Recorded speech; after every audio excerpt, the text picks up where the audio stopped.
এজন্য রব্বুল আলামিন বলেন, ইয়া আইয়ুহাল্লাযীনা আমানু তুবু ইলাল্লাহি তাওবাতান নাসুহা। তওবার মতো তওবা করো। তওবার মতো তওবা করলে যত বড় অন্যায় হোক, পাপ হোক, গুনাহ হোক, সব গুনাহ মাফ করে দিতে পারে কে? সাইয়েদনা আদম আলাইহিস সালাম ভুল করলেন, শত শত বছর কাঁদলেন। আল্লাহ বললেন, ও আদম, কিছু বাক্য তোমারে শিখিয়ে দে, এই বাক্য দিয়ে তুমি আমার কাছে তওবা করো, তোমার তওবা কবুল করে নেব। সাইয়েদনা আদম বললেন, রব্বানা, পড়েন, রব্বানা যালামনা আনফুসানা ওয়া ইল্লাম তাগফির লানা ওয়া তারহামনা লানাকুনান্না মিনাল খাসিরিন। ও আল্লাহ, আমি জুলুম করেছি নফসের উপর, ভুল করেছি, অন্যায় করেছি, অপরাধ করেছি। আপনি যদি ক্ষমা না করেন আমি শেষ হয়ে যাব। লানাকুনান্না মিনাল খাসিরিন, আমি ক্ষতিগ্রস্তদের মধ্যে শামিল হয়ে যাব। ঠিক কি না? এই আয়াত দিয়ে, এই দোয়া দিয়ে যখন সাইয়েদনা আদম তাওবা করলেন, মুহূর্তেই তাওবা কবুল করে নিয়েছে কে? আমরাও যদি পাপ করি, অন্যায় করি, আমাদেরও পাপগুলো মোচন করার একজন আছে না নাই? তিনি গাফিরিয যামব কাবিলিত তাওব। ওনার কাজই হচ্ছে গুনাহ মাফ করা। শয়তানের কাজ ওয়াসওয়াসা দেওয়া, আমাদের কাজ পাপ করা, ওনার কাজ মাফ করা। আল্লাহ ডেকে বলে, গোলাম, তোরা যদি পাপ না করতি আর বারবার মাফ না চাইতি, তাহলে তোদেরকে ধ্বংস করে দিয়ে জমিনের বুকে এমন একটা জাতি আমি বানাতাম যারা পাপ করতো আর মাফ চাইতো, আর আমি মাফ করতাম। সুবহানাল্লাহ পড়েন। মাফ করতে আল্লাহর বড্ড ভাল লাগে, চোখের পানি দেখতে আল্লাহর বড্ড ভাল লাগে। কায়মনো বাক্যে কেউ দোয়া করছে, এই দৃশ্য দেখতে আল্লাহর ভালো লাগে, চিল্লায় বলেন সুবহানাল্লাহ। এজন্য পাপ আমাদের যত বড় হোক, আমাদের জন্য মাফ আছে না নাই? দুইটা সময়ে তাওবা কবুল হয় না। এক নাম্বার হলো বাদাল গারগারা, মালাকুল মাউতকে দেখে ফেলেছেন, রূহ ধরে টান দিবে, তখন তাওবা করলে কবুল হবে। আরেকটা হচ্ছে বাদা তুলুই শামসি মিন মাগরিবিহা, কিয়ামতের আগ দিয়ে সূর্য আর পূর্ব দিক থেকে উদিত হবে না, এটা পশ্চিম দিক থেকে উদিত হবে, তখন তওবা করলে কবুল হবে। তখন তওবার দরজাকে বন্ধ করে দিয়েছে কে? এজন্য আমরা যে কোনো পাপই করি না কেন, পাপ হয়েই যেতে পারে, আশা হারানোর কারণ নাই। Never lose hope, never give up. মুমিন কখনো আশা হারায় না, মুমিন কখনো নিরাশ হয় না। মুমিনের আশা ভরসা একটা সত্তার উপরে, চিৎকার করে বলতে হবে, তিনি কে? এজন্য পাপ হওয়ার সাথে সাথে আমরা তওবা করব কার কাছে? বিশ্বনবী বললেন, কিছু কিছু কাজ আছে, এগুলো হয়ে যাওয়ার পরে দেরি করা যায় না। এক নম্বরে নামাজের ওয়াক্ত হলে দেরি করা যায় না, ঠিক কিনা? সালাত কায়েম করো, সালাত কায়েম করো, হবে সম্মানী তুমি, হবে জান্নাতি তুমি, হবে সম্মানী তুমি, হবে জান্নাতি তুমি। দিবে কাল হাসরে শীতল ছায়া আরশে আজিম, রব্বিয়াল আলা, রব্বিয়াল আযীম, রব্বিয়াল আলা, রব্বিয়াল আযীম। সুবহানাল্লাহ পড়েন। নামাজের সময় হওয়া মাত্র দেরি নাই। তাজহিজুল মাইয়িত, মারা গেলে লাশ রেখে দেয়া যায় না, তাড়াতাড়ি দাফন করে দাও। নামাজের সময় হলে নামাজ পড়ো, দেরি করো না। মানুষ মারা গেলে দাফন করতে দেরি করো না। বান্দা যদি পাপ করে ফেলে, তওবা করতে দেরি করো। এজন্য পাপ করার সাথে সাথে তওবা করার দরকার আছে না নাই? এখন তওবা যে করব, কোন সিস্টেমে করব? কোন সিস্টেমে? ভুল হওয়া মাত্রই আপনি অনুতপ্ত হয়ে চোখের পানি ছেড়ে আল্লাহর কাছে মাফ চান, আল্লাহর কাছে ক্ষমা চান, এটার নামই তওবা। আমাদের দেশে হুজুর আইনা তওবা পড়ায়, আছে না নাই? আনন্দপুরে এগুলা নাই, আছে না?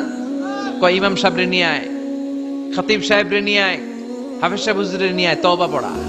না, তওবা পড়ানো লাগে না, আপনার নিজের তওবা আপনি নিজেই পড়বেন। আপনি অনুতপ্ত হয়ে চোখের পানি ছেড়ে আপনার আল্লাহরে ডাক দেন, ডাক দেয়া মাত্র তিনি সাড়া দিবে, চিল্লায় বলেন ঠিক কি না? উলামা ইকরামরা তওবার 5টা শর্ত আরোপ করেছে। এই 5টা শর্তের আলোকে যদি তওবা করেন, মুহূর্তের মধ্যেই তওবা কবুল করে নেবে কে? এক নাম্বার শর্ত হচ্ছে আল ইকরা, acknowledgement. You have to acknowledge that you are the great sinner in the world. এই পৃথিবীর সবচেয়ে বড় পাপী। 5টা শর্তের এক নাম্বার হচ্ছে আপনি স্বীকার, জান আল্লাহ আমার চেয়ে বড় পাপী আকাশের নিচে জমিনের উপরে দ্বিতীয়টা নাই। এমন কোন পাপ নাই যে আমি করি নাই। আমার চেয়ে নাদান, আমার চেয়ে পিশাচ, আমার চেয়ে বড় পাপী দ্বিতীয়টা কেউ। অ্যাকনলেজ ইউর সিন, আপনি আপনার পাপগুলো স্বীকার করেন। নাম্বার 1। নাম্বার 2, আন-নাদাম, repentance. You have to be repentant for what you have committed from sins. যে পাপ করেছেন এই পাপের জন্য আপনি লজ্জিত হন। আপনি নিজেকে আল্লাহর কাছে ছোট করে পেশ করেন। আল্লাহরে ডেকে বলেন, আল্লাহ আমি আপনার গোলাম, গোলামের ঘরের গোলাম, বান্দির ঘরের গোলাম, আমারে মাফ করে দেন, আমি লজ্জিত, আমি অনুতপ্ত। তাহলে 1 নম্বর শর্ত আপনি ঘোষণা দেন যে আপনি পাপ করেছেন। 2 নম্বর শর্ত আপনাকে অনুতপ্ত হতে হবে যে আল্লাহ আমি পাপ করে ফেলেছি। 3 number, you have to stop what you have committed. যে পাপ আপনি শুরু করেছেন এটা বন্ধ করে দেন। আপনি সুদের জন্য সুদ খাইছেন, আল্লাহর কাছে তওবা করলেন, আবার সুদ খাওয়া চালিয়েও যাচ্ছেন, এই তওবা কবুল হবে? সুদ খাওয়া আগে বন্ধ করেন।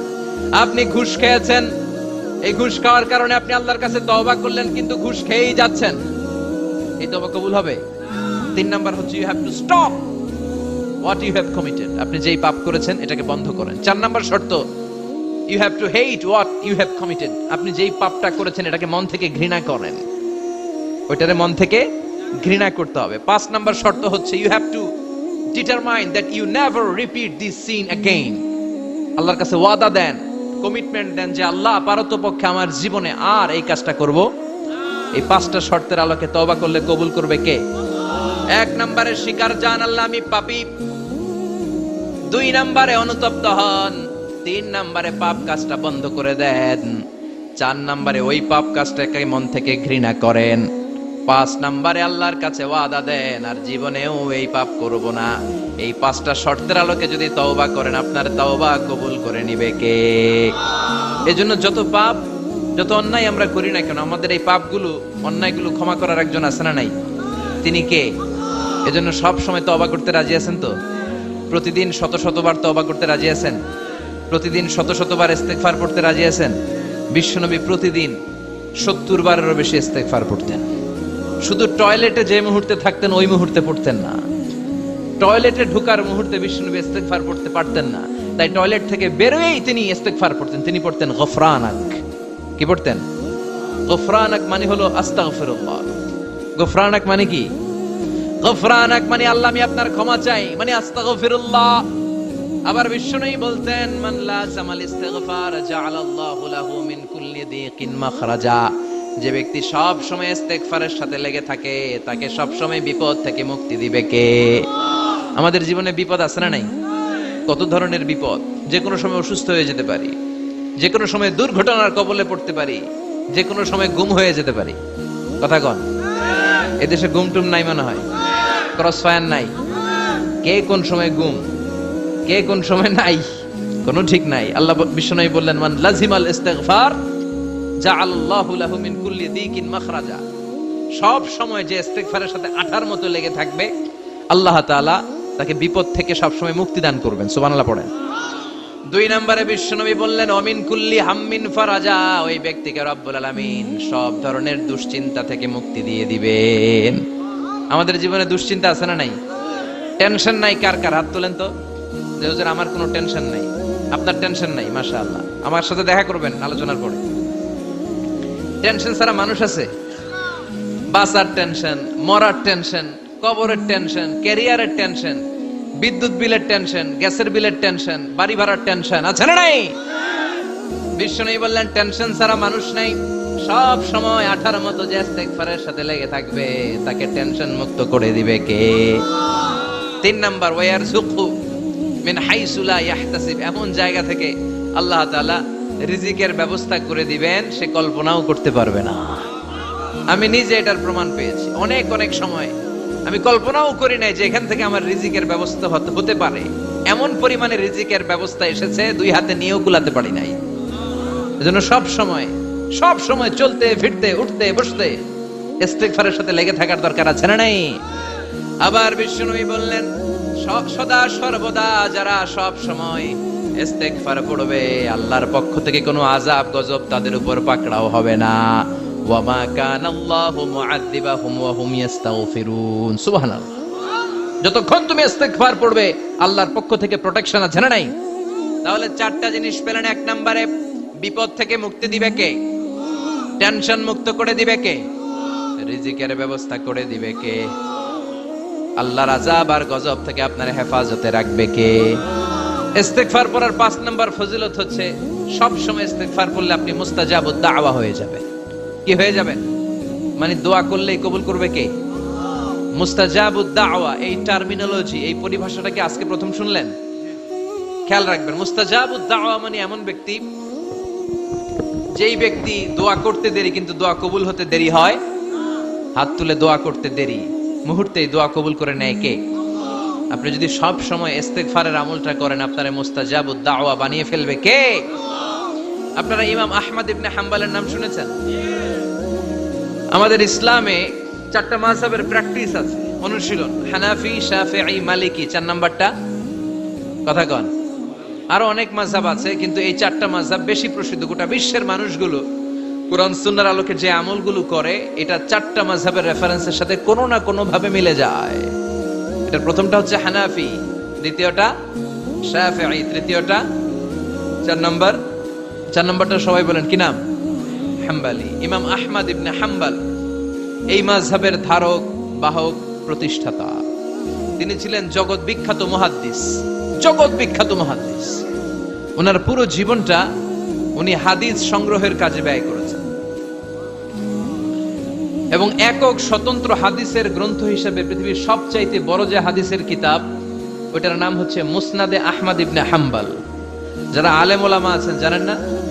মুসনাদে আহমদ ইবনে হাম্বল, এটার মধ্যে প্রায় 40,000 হাদিসের কম্পাইলেশন আছে।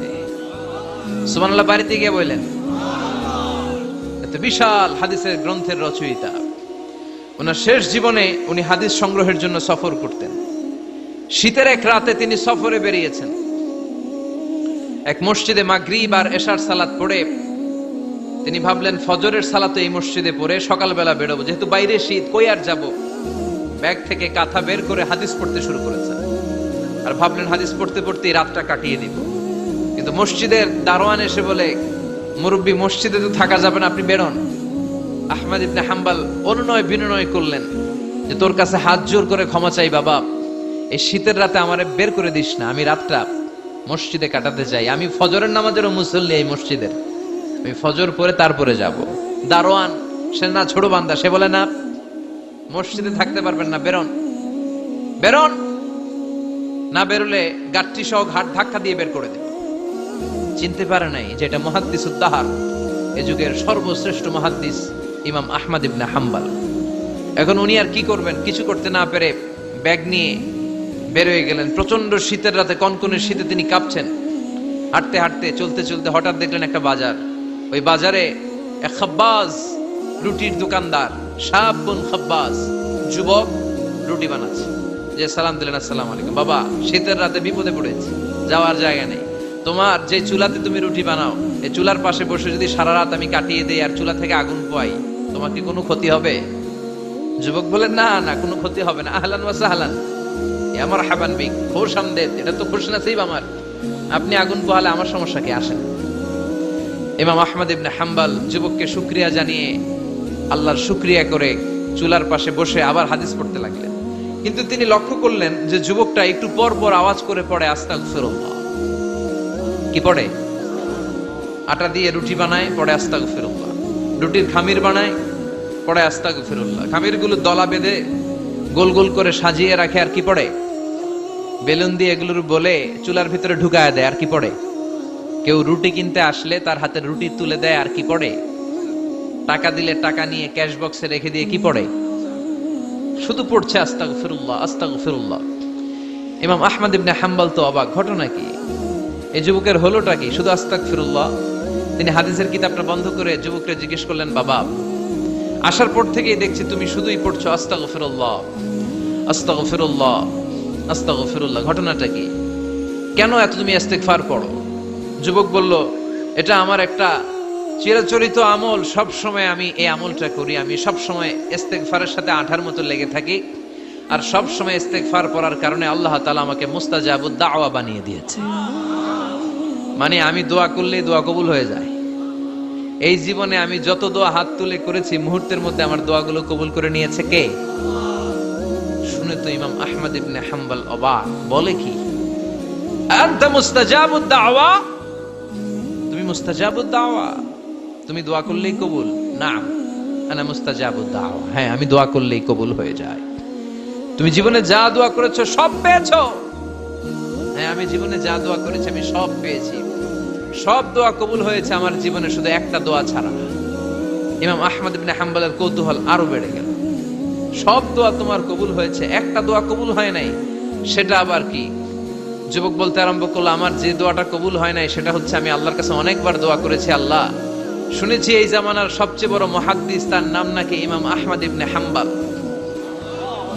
আল্লাহ তোমার কাছে আমার আকুতি, তোমার কাছে আমার মিনতি, আমি যেন এত বড় মুহাদ্দিসের হাতে হাত রেখে মুসাফা করতে পারি আর তার কপালে একটা চুমু দিতে পারি। আমার এই দোয়াটা আজও কবুল হয় নাই। আজও আল্লাহ তাআলা এই দোয়াটা কেন যে কবুল করেন আমি জানি না। একথা শুনে ইমাম আহমদ ইবনে হাম্বল আবেগপ্রবণ হয়ে গেলেন, আর নিজেকে ধরে রাখতে পারলেন না, চোখের পানি ছেড়ে দিলেন আর বললেন, ইয়া শাব, হে যুবক, আহমদ ইবনে হাম্বলের সাথে দেখা করার জন্য তোমার আহমদ ইবনে হাম্বলের দরবারে যাওয়ার দরকার নাই, তোমার এই দোয়াটাও আল্লাহ কবুল করে নিয়েছে। আহমদ ইবনে হাম্বল দেখা দেওয়ার জন্য তোমার দরবারে ছুটে এসেছে। আনা আহমদ ইবনে হাম্বল মুহাদ্দিসুদ দাহর, আমি হচ্ছে আহমদ ইবনে হাম্বল। যুবক নিজেকে ধরে রাখতে পারে না, চোখের পানি ছেড়ে দিয়ে ওই যুগের সবচাইতে বড় মুহাদ্দিসকে জড়িয়ে ধরে হাতের মধ্যে হাত রেখে মুসাফা করে আহমদ ইবনে হাম্বলের কপালে চুমুকে দেয়, আর আহমদ ইবনে হাম্বলের কাছে দোয়া চেয়ে বলল, ও ইমাম, রব্বুল আলামিন আমার জীবনের কোন দোয়া আজকে আর বাকি রেখে দেন নাই, এই যে দোয়াটা বাকি ছিল এই দোয়াটাও আল্লাহ কবুল করে নিয়েছে। এই দোয়াটাও খুব মুস্তাজাবুদ দাওয়া। আপনি সব সময় যদি ইস্তিগফারের সাথে আঠার মতো লেগে থাকতে পারেন, আপনি দোয়া করা মাত্র দোয়া কবুল করে নেবে কে? এজন্য সব সময় অবসরে বসে আছেন, বাস স্টেশনে বসে আছেন, সিএনজিতে চড়ে এক জায়গা থেকে আরেক জায়গায় যাচ্ছেন, বিছানায় শুয়ে আছেন, পড়বেন আস্তাগফিরুল্লাহ। কি পড়বেন? প্রাণ খুলে মন থেকে আওয়াজ করে সবাই পড়েন আস্তাগফিরুল্লাহ। আবারও পড়েন আস্তাগফিরুল্লাহ, চিল্লায় পড়েন আস্তাগফিরুল্লাহ।